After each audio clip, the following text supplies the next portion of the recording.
쉽고 알찬 뉴스 패키지 지금 바로 배달합니다. 직송 뉴스. 화요일 직송 뉴스부터 출발하겠습니다. 오늘은 뉴스라이더의 단독 배송일입니다. 백주연 리포터와 함께하겠습니다. 안녕하세요. 네, 안녕하세요. 네, 바로 첫 번째 직송 뉴스부터 들어가 보겠습니다. 네, 오늘 첫 번째 키워드는 단돈 500원 맛집 영업 게시입니다. 요즘 물가 소위 미친 물가다 할 정도로 굉장히 비싼데요. 예. 그런데 단돈 500원으로 풍족한 식사를 한 끼 해결할 수 있는 곳 어디 있을까요?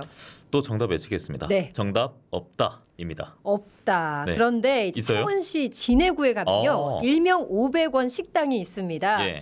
이곳은 방학 동안 식사를 제대로 해결하지 못하는 어린이나 청소년들에게 영양 만점의 한정식, 돈가스, 자장면 등의 이제 푸짐한 점심 한 끼를 제공해 주는데요. 예. 이번 주 이제 초중고등학교 학생들이 이제 방학을 했잖아요. 이때 맞춰서 이곳 500원 맛집도 어제부터 다시 문을 열었습니다. 올 여름 방학 때는 다음 달 16일까지 평일, 월요일, 화요일, 그리고 목요일, 금요일 이렇게 주 4회로 총 12번 운영이 되고요. 이 밥값은 앞서 말씀을 드렸죠. 단돈 500원입니다. 500원. 네. 요즘 뭐가 잘못된 건지 밥 한 끼도 거의 10,000원이 뭔가 맞아요. 평균이 돼가는 것 같은데. 컵라면도 지금 1,000원이 넘잖아요. 그래요? 네. 1,000원 학식이나 1,000원 식당 이런 건 들어봤는데, 근데 그 와중에서 또 500원이라고 하는 거잖아요. 맞아요. 500원 배경이 있을까요? 그렇습니다. 이 식당은 지난 2022년 여름방학 때 처음 운영이 됐는데요. 예. 시작 당시만 해도 소위 말하는 공짜로 밥을 먹을 수가 있었습니다. 무료로 운영이 됐는데요. 그런데 이제 개업 첫날 와서 음식을 맛있게 먹었던 아이들이 그 다음 날 이튿날이 돼서는 뚝 끊긴 겁니다. 왜 그럴까요? 예. 네. 어찌된 사연인지 500원 식당을 운영하고 있는 블라썸 여자 사회적 협동조합의 이영순 이사장 얘기를 직접 들어보시죠. 처음에 시작할 때는 동사무소에 기초생활수급자나 자상위 계층, 조선 조모 가정 제가 이제 명단을 받았습니다. 그래서 그 청소년들한테 식권을 줘가지고 이제 밥을 먹으러 이렇게 오라고 했는데 한 이틀 정도는 청소년들이 안 왔어요. 근데 내가 왜 안 올까? 이렇게 사실은 고민을 했었거든요. 근데 알고 보니까 여기 가서 밥을 먹으면은 본인이 기초생활수급자라든지 그게 표가 난다는 거예요. 그래서 내가 이거는 잘못되었구나. 그 다음부터는 모든 아동 청소년 다 그냥 밥을 주겠다. 저희들이 최소한의 금액을 500원으로 잡았거든요. 약간 자존감도 또 높여주고 그 돈은 저희들이 쓰는 게 아니라 어버이날 행사라든지 안 그러면 명절 불일독기라든지 근데 저희들이 돈을 쓰기 때문에 이게 선순환 효과가 나니까 좋은 것 같습니다. 네, 물론 아이들의 입장에서 봤을 때는 예민한 대목일 수 있겠고 네. 이제 그런 것도 이제 고려를 해서 500원을 설정하는데 맞습니다. 기능과 배경이 있었던 것 같은데 그렇죠. 지금 아이들에게 식당 문이 이제 활짝 열릴 시즌이지 않겠습니까? 맞아요. 이번 주부터 방학한다고 하는데 네. 그러면 식당 열려 있으면은 리필도 좀 활짝 열려 있습니까? 당연합니다. 이 성장기 아이들인데 또 얼마나 많이 먹겠습니까? 그러니까요. 많이 먹어야 됩니다. 얼마든지 더 먹을 수 있고요. 예. 특히 방학 기간에 아이들 점심 걱정인 맞벌이 주부님들, 아버지, 어머니 많으실 겁니다. 이 맞벌이 가정의 아이들을 비롯해서 모든 아이들에게 500원에 제공이 되니까요. 모든 아이들에게 열린 공간입니다. 실제로 아이들에게도 굉장히 큰 인기를 얻고 있다고 합니다. 네, 이분들의 마음이 500원에만 이목이 집중되면 안 될 것 같고 네. 그 가치는 거의 5억, 50억의 가치를 보이는 것 같은데 이제 한시적으로 문을 열지 않겠습니까? 네. 학생들을 상대로 이 그렇죠. 방학 시즌에. 근데 이번이 처음도 아니고요. 그 전에도 열어왔다고 하는데 맞아요. 한번 멈춘 적이 있다고 하더라고요. 네, 그런 때도 있었습니다. 사실 500원 식당은 지난 2022년 여름방학 때 처음 문을 열고 예. 아이들 반응이 굉장히 뜨거웠는데요.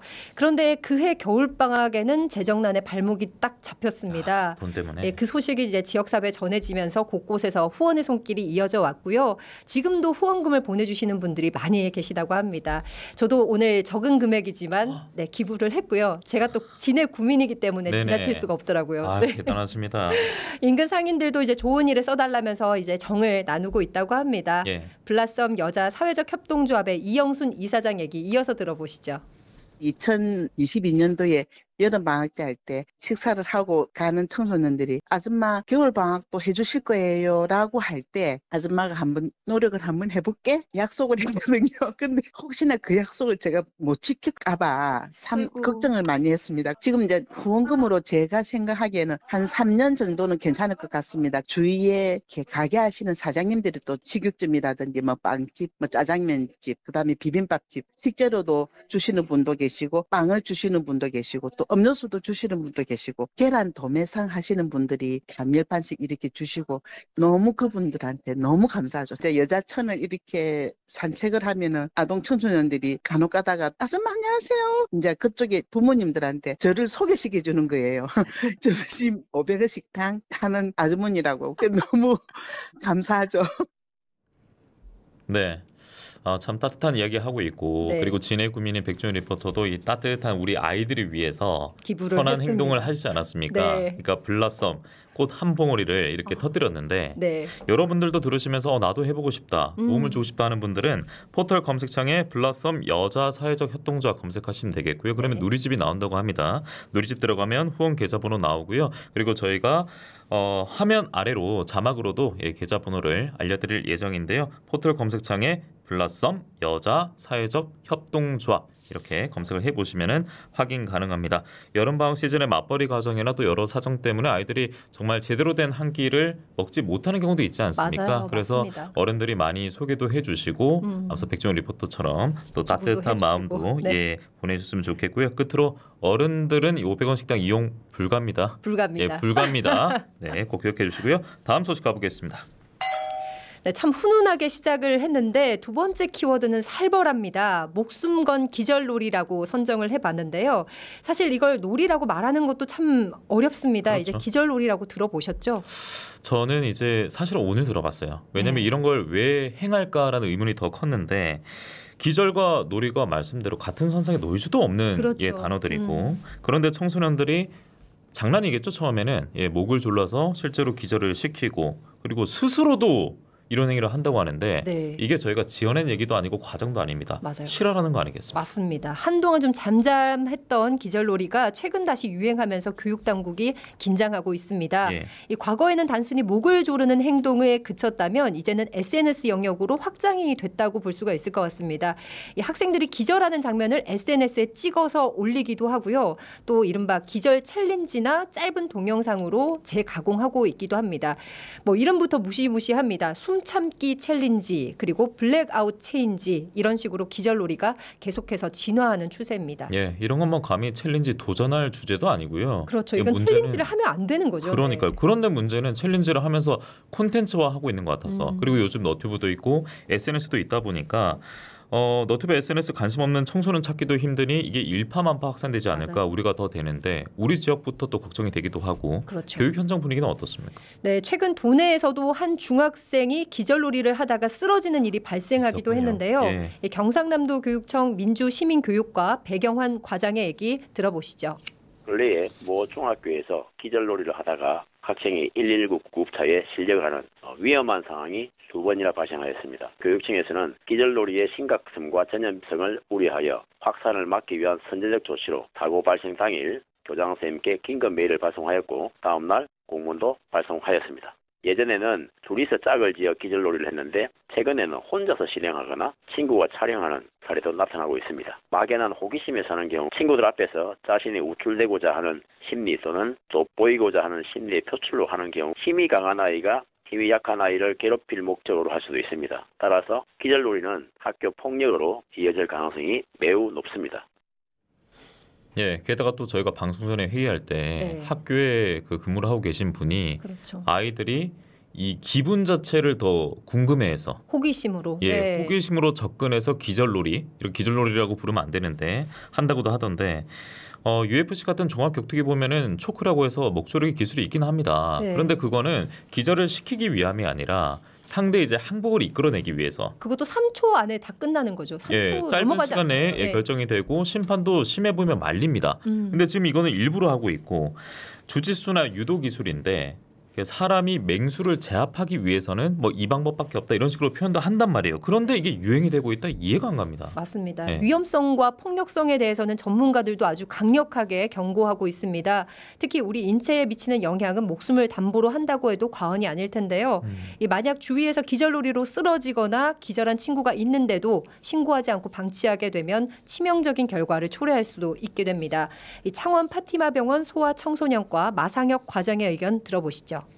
기절놀이라는 것은 뭐냐면 그 내려가는 혈류를 일시적으로 감소시키거나 중단시켜서 기절을 하도록 하는 건데요. 시간이 오래되다 보면 뇌에 손상을 줄 수가 있거든요. 그렇기 때문에 굉장히 위험한 거죠. 그 과정 속에서 만약에 그 옆에 물건이 있다든지 날카로운 게 있다고 하면 외상을 받을 수 있기 때문에 절대로 해서는 안 되는 그런 행위입니다. 왜 우리 아이들이 이런 놀이에 취했을까? 원인 분석도 저는 필요하다고 생각합니다. 그 아이들의 심리는 과연 무엇일까의 생각에 대해서 우리 어른들이 깊이 생각하고 반성하고 우리 아이들이 이런 놀이에 흥분하지 않고 이런 놀이에 관심 가지지 않도록 하는 우리 어른들의 노력도 저는 굉장히 중요하다고 생각합니다. 그러게요. 애초에 이런 행동을 왜 하는지 그 원인 분석도 중요하겠고, 그리고 너튜브 얘기 나왔는데 알고리즘 이게 포함이 돼버리면 네. 우연찮게 봤다가 그러면 1시간, 2시간 보는 거 기본이란 말이에요. 맞습니다. 예. 맞습니다. 아이들 입장에서 좀 생각을 해보면요. 입시 스트레스, 뭐 성적 스트레스, 경쟁에 쫓기다 보니까 참 스트레스를 풀 수 있는 공간을 찾게 되는데 아하. 그 공간이 전무한 상태고요. 예. 이런 상황에서 일시적인 즐거움이나 뭐 쾌감, 더 자극적인 것을 추구하다 보니까 여기까지 온 것이 아니냐는 해석도 있습니다. 그리고 아이들이 너튜브에 영상을 좀 자주 올리는 편인데요. 사실 우리나라 스마트폰 이용자들이 다른 나라와 비교해서 유독 너튜브 이용 시간이 길다고 합니다. 이 조회수를 높이기 위해서 조금 더 자극적인 영상을 만들어 올리고요. 무리한 행동까지 하면서 이렇게 올리는 경우들이 많은데 그 속에서 또 아이들은 영향을 받을 수밖에 없을 겁니다. 예. 그런 부분들을 고려하면 환경을 조성했던 어른들 책임을 피할 수 없을 것 같습니다. 예, 챌린지식으로 소비되고 있는 환경이 어쨌든 조성이 돼 있는데 네. 이렇게 우리가 지켜볼 수는 없고 이건 생사가 걸린 문제이기 때문에 맞아요. 예, 좀 강력하게 부모님들도 주입을 해주셔야겠고요. 기절놀이라 이제 저희는 부르지 않겠습니다. 이거는 본인에게도 그렇고 친구에게도 그렇고 이 타인에게도 고문이라든지 그렇죠. 폭력이 될 수 있기 때문에 맞습니다. 기절 폭력이라고 칭하겠습니다. 네, 네. 그렇게 정리하면서 자, 다음 소식으로 넘어가 보도록 하겠습니다. 마지막 키워드는 용도 변경의 함정입니다. 몇 해 전 김해 씨가 자연 녹지에 데이터 센터 유치 계획을 밝혔습니다. 이 데이터 센터와 공동주택이 주상 복합으로 들어설 예정이었고요. 이때 맞춰서 공용 부지를 일반 상업 용지로 용도 변경도 했습니다. 특히 데이터 센터가 들어서면 500여 명의 일자리 창출 효과가 전망된다고 대대적인 홍보까지 펼쳤는데요. 예. 자, 그런데 이제 데이터 센터는 흐지부지 되고요. 그 자리에 아파트만 건립이 추진이 되면서 지역민들 사이에서 뒷말이 무성합니다. 예, 그러면 이제 여기서 어느 포인트에서 좀 핵심적인 문제가 있는지도 한번 짚어주시죠. 네, 이 사업 부지가 처음에는 자연 녹지였는데요. 예. 데이터 센터를 짓기 위해서 상업 용지로 용도 변경을 했습니다. 그런데 중간에 데이터 센터 건립 사업이 최종 무산이 됐고요. 무산됐으면 용도 변경도 원상복귀를 시켜야 되는데 아하. 하지만 사업 시행자가 아파트를 새로 짓겠다고 하니까 그때부터 좀 복잡해진 겁니다. 예. 왜냐하면 아파트는 준주거지로 용도 변경을 또 새로 해야 되는데요. 결국 시행사 대기업만 좋은 일을 시켜주는 게 아니냐는 특혜 의혹에 제기되기도 합니다. 이 문제를 제기했던 김해시의회 김동관 의원 얘기 들어보시죠.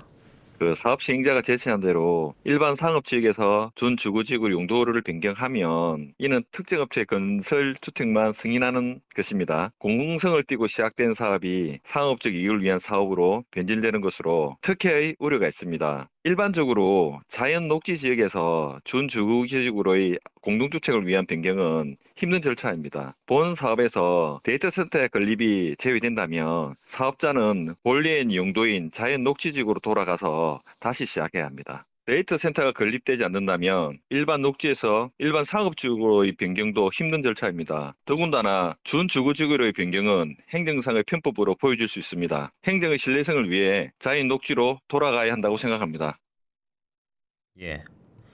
지금 뭐 짧게만 급하게 들은 분들은 야, 이 아파트 공화국에 또 기승전 아파트네 하시겠습니다만 우선 뭐 김해시 입장도 저희가 당연히 궁금해질 수밖에 없고 추가적으로 그리고 이 공공기여 문제도 저희가 짚게 될 텐데 데이터 센터는 애초에 이제 무산이 된 거고요. 그렇죠. 그건 못 짓습니다. 못 네. 짓고 그래서 용도 변경 절차가 이제 그 앞뒤 순서가 다시 맞춰져야 되는 거 아니냐 지적인데 그걸 떠나서 지금 사업자가 비용집으로 약속했다 이런 이야기까지 우리가 흘러가야 되거든요. 네, 네. 사업 시행자인 현대산업개발이 아파트 건설을 추진하면서 용도 변경하는 조건으로 공공기여금 220억 원을 약속했습니다. 예. 이 당초 데이터 센터 공공기여금이 70억 원이었는데 그때보다 150억 원이 늘었는데요.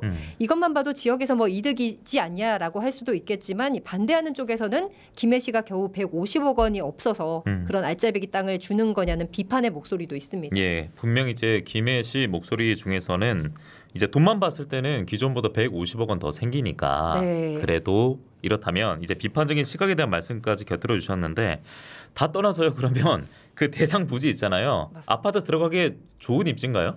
여기가 이제 김해시청 맞은편인데요. 예. 이제 부원동 일대입니다. 일단 김해시청과도 가깝고요. 경전철 역세권에 또 동김해 IC와도 가깝기 때문에 예. 고속도로 진출입과도 편리한 위치입니다.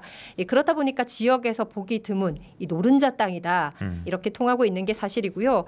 그렇다 보니까 이제 소위 이제 알짜배기 땅에 아파트만 짓게 하는 건 대기업을 위한 특혜다. 예. 일각에서는 이런 반응도 나오고 있습니다. 자, 그래서 데이터 센터는 무산됐습니다. 그리고 청문 절차가 현재 거치고 있는 과정 속에 놓여 있고 네. 이제 공공기업 말씀드렸듯이 그 공공기업 안에 대해서도 검토 중이라고 합니다.